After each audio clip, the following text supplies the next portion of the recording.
So my name's Rob, and I am a Christian, but I wasn't for a really, really long time.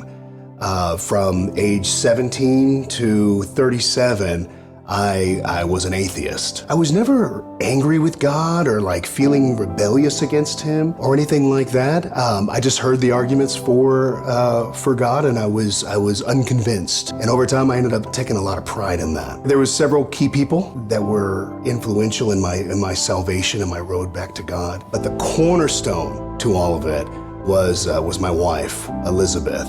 And if you haven't met Elizabeth, she is a very powerful Christian. She would always say, hey, I want to go to church. And I wanted to be, supportive husband, so I'd go with her. And I kept coming and I kept showing up. And before long, it became really just undeniable that something was happening. And I didn't understand it, but it was something powerful. But nothing really changed. We went on for a long time like that, and everything kind of stayed the same until September of last year, September 2025. I caught wind of a business boot camp that was going on up in Dallas. And I heard a voice say, stop, you need to be there, and you need to take Elizabeth. The big day comes, Elizabeth and I are driving up over to Dallas. She tells me, hey, I'm listening to this scary book. And I don't want to listen to it by myself. Will you listen to it with me? So she turns it on, and it's a book about spiritual warfare. There was this line, and it said, I am a warrior, a child of the king. As soon as I heard that, I couldn't get it out of my head. It kept popping up again and again. We get to Dallas, and the next day, everything's getting ready to kick off, and I decide that I'm going to pray, like really pray, for the first time in 20 years.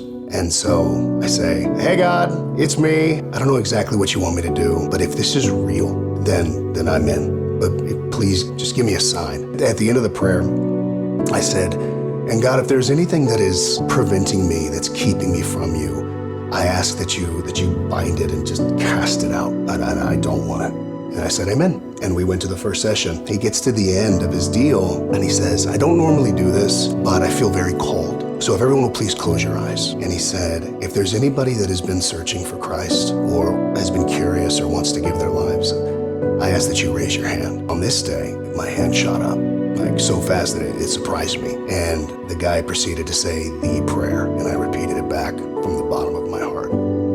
And immediately, without any hesitation, I felt this presence just begin to flow through me. And from that moment onwards, everything has changed. And so I am here today to profess to the world that I am a Christian, that I am a warrior, a son of the King, and I will spend the rest of my life praising and serving him.